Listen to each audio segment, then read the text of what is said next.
Salam alaikum. Donc, cette séance vidéo, elle est consacrée au deuxième TP. Alors, le deuxième TP, il consiste à l'évaluation non destructive, c'est-à-dire caractérisation des fissures à partir de la mesure d'une résistance électrique.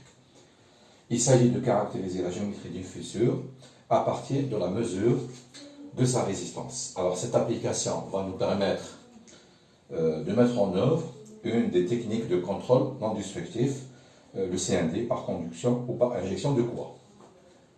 Alors l'objectif de ce TP est de calculer la valeur de la résistance électrique d'un composant fissuré, les paramètres que l'utilisateur pourra modifier, il pourra jouer sur la longueur de la fissure, la hauteur de la fissure et bien entendu la conductivité constituant le composant. Alors, l'exemple qu'on va traiter, il consiste en une plaque parallélépipédique, voilà. Donc c'est une plaque qui a une forme parallélépipédique. Et si je considère cette plaque comme étant caractérisée par une résistivité ρ, et si j'applique une différence de potentiel entre les deux faces, entre cette face et celle-ci, sachant que la plaque a une section S et une longueur L, donc je peux dire que la résistance de ma plaque, si le courant passe de cette face à la deuxième face, sera égal comme étant ρ fois L sur S. Donc ça c'est la résistance. Maintenant, si je prends la même plaque et je vais appliquer une fissure, c'est-à-dire je vais mettre un défaut au niveau de la plaque, voilà,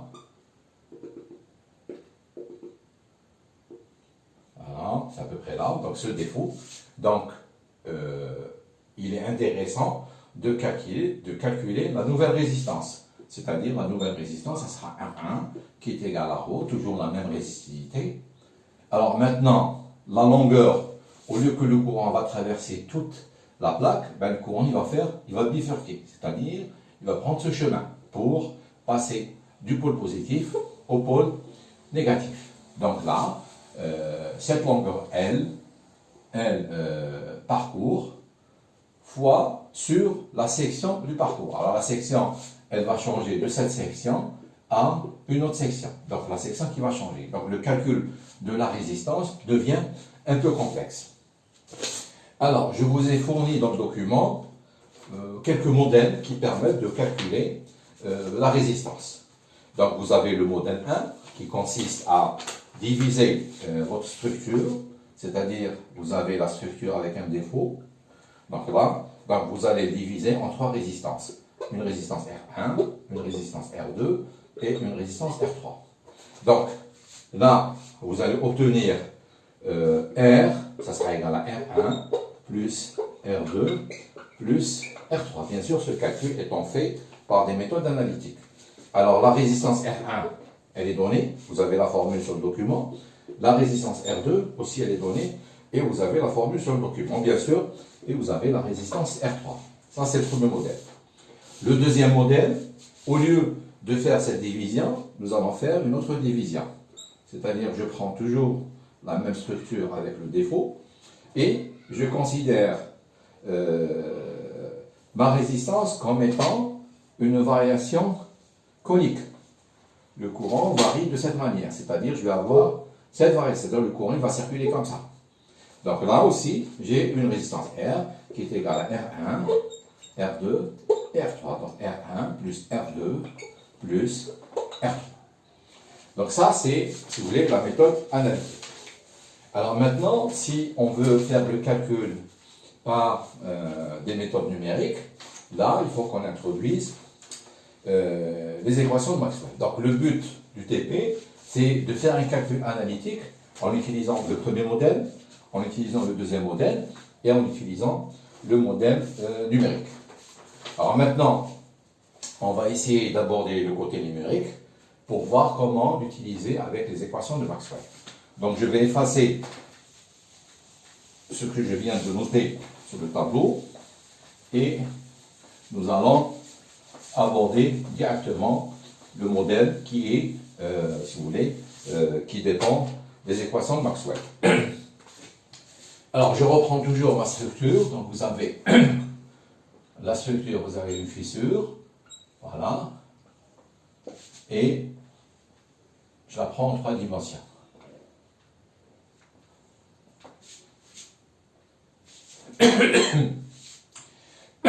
Donc maintenant, je vais écrire mes équations de Maxwell. Donc la première équation, c'est rotationnelle de E égale à moins dV sur dt. Rotationnelle de H égale à J plus dérivée du vecteur de déplacement par rapport au temps. Ensuite, j'ai les équations de conservation. Divergence de B égale à 0. Divergence de D égale à ρ. Divergence de J égale à 0. Ensuite, vous avez les équations de constitution des matériaux. Vous avez P égale H plus PR, D égale à, D égale à epsilon E, et J égale à sigma E. Donc, on se retrouve avec 1, 2, 3, 4, 5, 6, 7 et 8 équations. Alors, puisque nous allons alimenter notre plaque par une différence de potentiel continu, c'est-à-dire que je vais y mettre cette plaque, bien cette face-là, à un potentiel V1, et la deuxième face, je vais mettre un potentiel V2. Alors, puisque V1 et V2, c'est des continus, des différences de potentiel continu, c'est du courant continu, donc qu'est-ce que je vais dire? Je vais dire que, puisque c'est continu, toute variation par rapport au temps est négligeable, est nulle. Donc là, c'est égal à 0, toutes les variations sont nulles. Si je prends en compte uniquement les grandeurs électriques, si je néglige les grandeurs magnétiques, donc je vais éliminer cette équation, rotationnelle de H de lambda d'ampère, je vais l'éliminer, je ne vais pas l'utiliser. Puisque le champ magnétique, j'ai l'induction magnétique, donc je vais l'éliminer. Là, c'est un phénomène de D électrique, je vais l'éliminer. B égale à mu H plus BR, donc c'est relation avec le champ magnétique, donc je vais l'éliminer. D égale epsilon E, je vais l'éliminer. Alors, qu'est-ce qu'il me reste? Il me reste rotationnelle de E égale à 0, divergence de J égale à 0, et J égale à sigma. À partir de la relation rotationnelle de E égale à 0, qu'est-ce que ça veut dire? Ça veut dire qu'il existe un potentiel scalaire électrique V tel que E égale à moins gradient de V, c'est-à-dire le champ dérive du potentiel. Donc E égale moins gradient de V. Je remplace dans l'équation J égale sigma E, je vais avoir J, ce sera égal à sigma de moins gradient de V. J'applique la divergence de J, donc divergence de J, ce sera égal à divergence de sigma moins gradient de V. Donc si je développe encore cette équation, qui est égale à 0, bien sûr, ça me donne divergence de moins sigma gradient de V qui est égal à 0. Donc j'obtiens l'équation que je dois résoudre pour trouver la solution de ce problème. Donc ça sera l'équation de Laplace. Alors bien sûr, cette équation, je peux l'écrire en coordonnées cartésiennes. Donc si j'applique la définition du gradient de V, alors je rappelle, gradient de V, c'est dV sur dxi plus dV sur dyj plus dV sur dzk. C'est-à-dire, puisque V c'est une grandeur scalaire, le gradient de V me donne un vecteur, donc je vais avoir une grandeur vectorielle.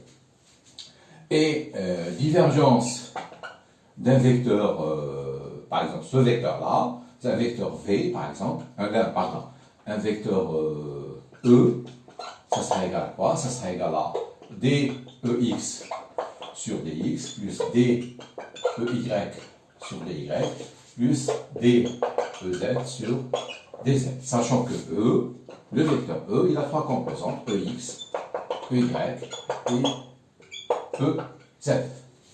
Maintenant, si j'applique la divergence à ce vecteur-là, qu'est-ce que ça va me donner? Et si je remplace dans cette équation, ben, je vais avoir d sur dx de moins sigma dv sur dx plus d sur dy de moins sigma dv sur dy plus d sur dz de moins sigma dv sur dz qui est égal à 0. Et voilà, de cette façon, j'obtiens l'équation finale à résoudre, c'est l'équation de Laplace. Bien sûr, cette équation de Laplace sera associée aux conditions limites que nous allons voir dans une deuxième partie. Et je vous remercie.